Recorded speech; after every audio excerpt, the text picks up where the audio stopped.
紅館那晚的陣仗，簡直是港娛史上最勁爆的求婚翻車現場。上萬人擠得水泄不通，聚光燈雪地一聲打在舞台中央，劉德華手捧99對紅玫瑰，單膝跪地，聲音騷到骨子裏，善蓮嫁給我。全場粉絲喊到嗓子都啞了，相機快門聲密如雨點，狗仔隊的閃光燈幾乎要閃瞎人眼，所有人都以為能驗證天王配女神的世紀童話，沒想到鏡頭裏的女人只是微微彎下腰，語氣淡得像冰錐，對不起，我心有所觸。這一秒，紅館靜得只剩記者的快門聲，堪稱港娛史上最尷尬的10秒。這句話一出口，全場瞬間凍住。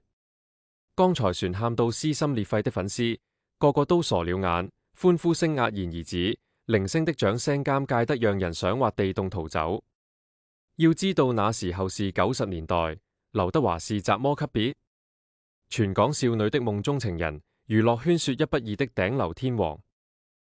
只要他開口，多少女星削尖腦袋想撲上去都沒機會，偏偏善蓮這個倔脾氣敢當中讓他下不來台，成為全港第一個膽大包天拒絕天王求婚的人。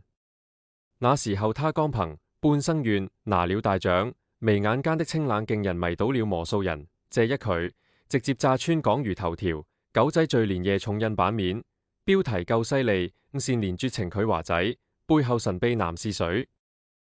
全港媒體瘋狂追訪，狗仔最24小時蹲守在他家門口，個個都想知道到底是哪個野男人敢虎口奪食，闖走天王看中的女人？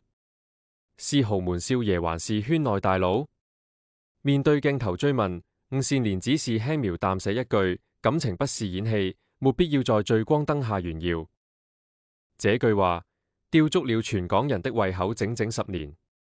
未人想到，他口中的心有所觸根本不是良緣，而是一場糾纏12年的熱怨噩夢。更未人預料到，當年拒絕天王的真相，日後會反過嚟把他拖入地獄，讓他輸得一敗塗地。善蓮的冷艷真是刻入骨髓。當年香港影壇美女多到數不清，個個爭着扮靜搏出位，唯獨他不施粉黛也自帶一股疏離感，眼睛裏像有千言萬語，卻偏不肯說半句。導演許鞍華都說：這個女人倔得要死，不懂迎合別人，在娛樂圈真是個疑慮。正是這份不合群讓她成為獨一無二的存在，但也為她日後的情傷埋下了伏筆。和劉德華拍《天若有情》的時候，華仔人氣旺到爆棚，片場被粉絲圍得水泄不通，工作人員忙得腳不沾地，連其他演員都湊上去想簽個名沾沾喜氣。唯獨善蓮坐在角落靜靜看劇本，助理急得跳腳，快點躲開點，等下粉先潰就麻煩了。他反而抬頭看了一眼，語氣淡得沒味道：我又不是來追星的，怕雜麼？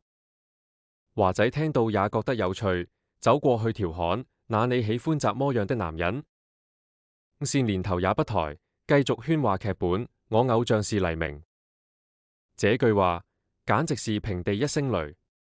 華仔當場愣了3秒，之後才哈哈大笑。就是這份不卑不亢，讓兩人成了多年好友，但始終未有越界。華仔欣賞他的清醒，他佩服華仔的敬業，可惜有緣無份就是有緣無份。那時候的善蓮事業順到不像話，天若有情，你的做作成了無數男人的白月光，半生緣，你的顧萬晶直接幫他拿下影壇大獎，被封最有靈魂女神，連李安都看中他，找他試鏡新片女主角，這個機會是多少演員求都求不來的。沒想到善蓮想都不想就拒絕了，當時所有人都猜他算了更好的資源，未人想到他是為了那個渣男。直到1997年，闖天有淚劇組爆猛料，全港才嘩然，原嚟讓他拒絕天王，放棄頂級資源的男人，竟然是同劇組的托中華。那時候的托中華靠着一簾幽夢，你的楚濂少有名氣，但和善蓮比簡直是雲泥之別。論名氣，論地位，和劉德華差了10條街都不止，完全是賴吉麻想吃天鵝肉。全港人都看不下去，紛紛吐槽：善蓮怕是被下降頭了吧。放着天王不要，算個18扇，腦子進水了。身邊人個個勸他，你醒醒吧，他配不上你，別為了他毀了自己的前程。但善蓮鬼迷心竅，掘到底，喜歡一個人，沒必要看身份地位吧。他認定托中華是一生所愛，立刻掏心掏肺地付出。談戀愛之後，他的人生完全圍繞這個男人轉。為了陪他拍低成本劇，推掉了李安的戲。要知道李安那部戲後來拿了國際大獎，女主角一戰成名。善蓮這個決定，堪稱自毀前程。為了幫他上位，他動用自己所有的人脈，找導演、拉資源，簡直把他當祖宗一樣供奉，連自己的積蓄都拿出來幫他投資，活脫脫一個戀愛腦冤大頭。朋友看不下去，直接罵他：你根本不是在談戀愛，是在讓小白臉。這個男人擺明了吃軟飯，你船當寶。善蓮不肯承認，船幫他說好話，愛情就是要互相扶持。好在他的付出不算全白費，托中華靠着他的資源慢慢上位，衝18扇變成了能擔綱男主角的演員。但他紅了之後，真面目就露了出來。所謂的互相扶持變成了善蓮單方面受氣，忍氣吞聲。托中華則化身鳳凰男，脾氣爆到極點，稍有不滿就吵架。後來有鄰居向狗仔爆猛料，那幾年每天晚上都能聽到他們家吵架，聲音大到隔幾條街都能聽見。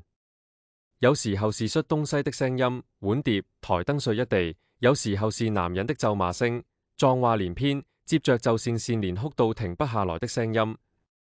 鄰居好幾次想報警，都聽到善蓮哭喊：對不起，是我錯了，你冷靜點。真沒想到，當年在紅館拒絕天王的霸氣女神，私下裏竟然這麼卑微，用道歉換取一時的安寧，看了都讓人又心痛又氣憤。有一年夏天，熱得人都要化了，善蓮卻穿着長袖外套出門，領口船要扣到最緊。轉角的時候，一陣風吹過，外套滑落，手腕上、手臂上的青紫瘀傷和爪痕，嚇住了周圍的人。記者立刻圍上去追問，他嚇得臉色發白，硬撐着笑，別緊張，被矛爪傷的而已。這個借口難道未朋友？哪有矛能找得滿身是傷？明眼人都知道是家暴。狗仔隊立刻出了專題，善蓮遭托中華家暴，長袖遮傷，笑容難掩驚慌。但善蓮死不承認，硬是把苦水咽進肚子裏。2009年，32歲的善蓮還在等他的求婚，沒想到等來的卻是晴天霹靂。娛樂版頭條用超大豪字體寫着：托中華大婚，新娘非善蓮。他在台北擺酒，場面搞得十分熱鬧，全程笑到合不攏嘴，完全忘了陪他吃苦的善蓮。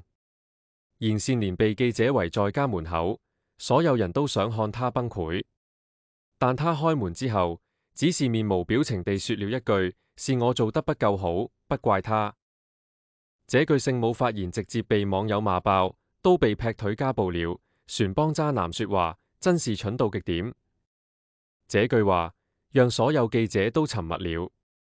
當年在紅館咁拒絕天王的女人，為了一個男人付出了所有，最後竟然要把所有的錯都攬在自己身上。那一年，善蓮徹底消失在影壇，記者翻遍全港都找不到他。朋友說他好像人間蒸發了，沒想到他愛得這麼深，傷得這麼重。未人知道他在哪裏舔傷口，只知道他的人生跌到了谷底。多年之後，善蓮接受訪談，才輕描淡寫地提起這段往事。那時候不知道怎麼處理感情裏的傷害，只能忍着。這句話聽着輕，卻重得壓死人。他不是不配反抗，是愛得太深，連反抗的力氣都沒有了。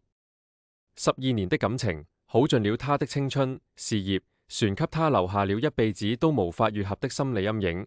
這個代價實在太大了。其實當年善蓮拒絕劉德華，根本不止心有所觸這麼簡單。他從小在傳統家庭長大，一心想找個能一生一世的人。而華仔當時正處於事業巔峰，聚少離多是常態。他怕了娛樂圈的虛情假意，不想做依附別人的陶絲花。更重要的是，他已經被托中華迷了心竅，以為對方能給他安穩，沒想到這份安穩根本就是個騙局。和托中華分手之後，吳善蓮活得像行屍走肉，不知道是解退，船是傷得太徹底。直到有一天，他拿起一個舊背包，說要一個人去旅行。他從新疆走到希臘，住最便宜的旅館，坐通宵巴士，一個人吃路邊攤，不管鏡頭，不管名氣，只做回自己。在這段旅程中，他才擺退了吳善蓮這個名字的束縛，做回了最真實的自己。在希臘聖托里尼的海邊，他寫下一句話：我終於重新喜歡上自己了。就在這個時候，命運竟然給了他一個驚喜。在一個普通的旅行團活動中，他認識了現在的丈夫，一個從事醫學研究的圈外人。這個男人沒有明星的光鮮，沒有華麗的外表，卻勝在沉穩真誠，不配說假話。他從來不配把善蓮當成明星，只把她當成普通女孩，認真聽她講旅行中的趣事，耐心陪她看風景。後來善蓮提起這段邂逅，笑着說：他是第一個不把我當名人的人。沒有追捧，沒有距離，只有踏實的陪伴。他們一起爬山、看海、迷路，甚至一起在雨裏跑得像兩隻落湯雞。雖然平凡，卻足夠真實。這些才是他一直想要的。這段感情沒有任何戲劇性，卻有着善蓮最想要的平穩和真實。2011年，在一場公開活動中，他輕描淡寫地說：我結婚了，船有一個兒子。這句話再次炸穿港娛。狗仔隊立刻深挖，發現新郎竟然是個從事醫學研究的圈外人，沒名沒姓沒子沒世，完全是路人甲級別。當年拒絕天王的女神，最後竟然嫁給了一個三無男人，沒有豪門背景，沒有盛大排場，連婚禮都沒辦，簡單到不像話。港媒的標題夠毒舌，善蓮自暴自棄，下嫁路人，女神徹底跌落神壇。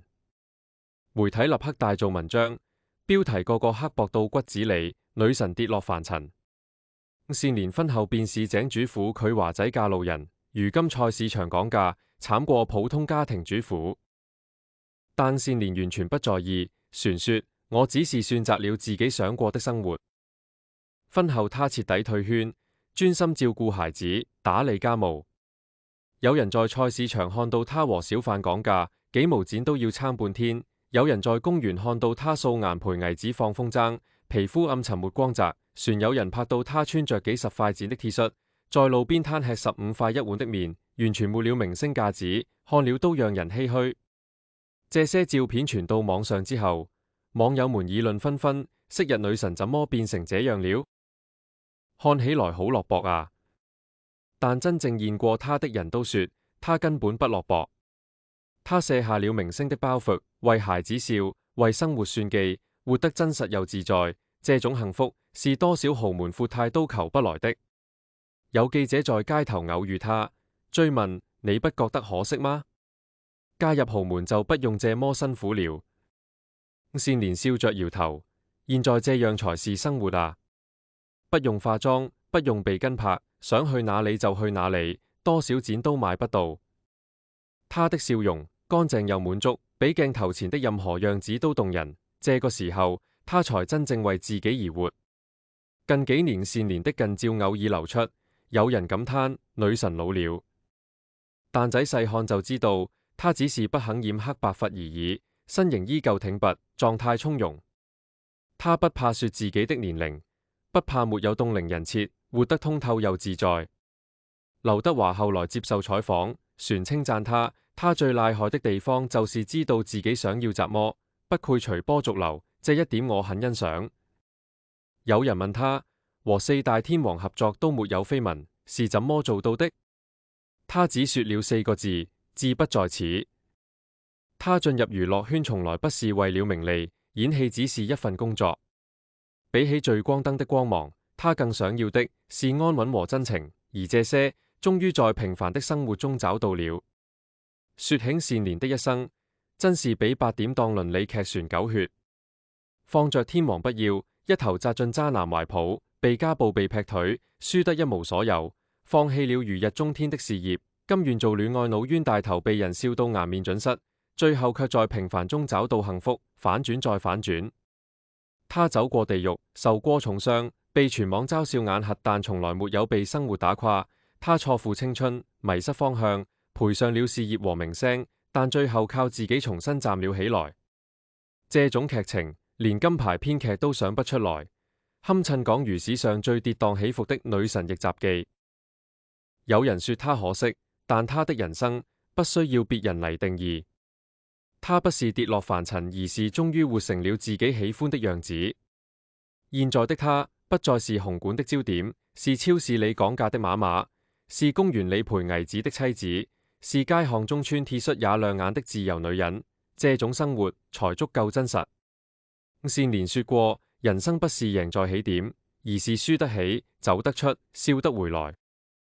她用半生證明了這句話。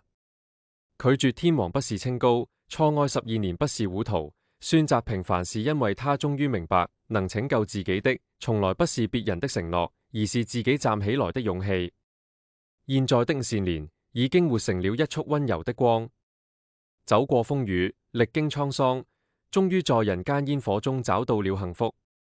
她的故事告訴我們，真正的傳奇不是永遠站在巔峰，而是跌倒之後，船有勇氣重新站起來，活成自己喜歡的樣子。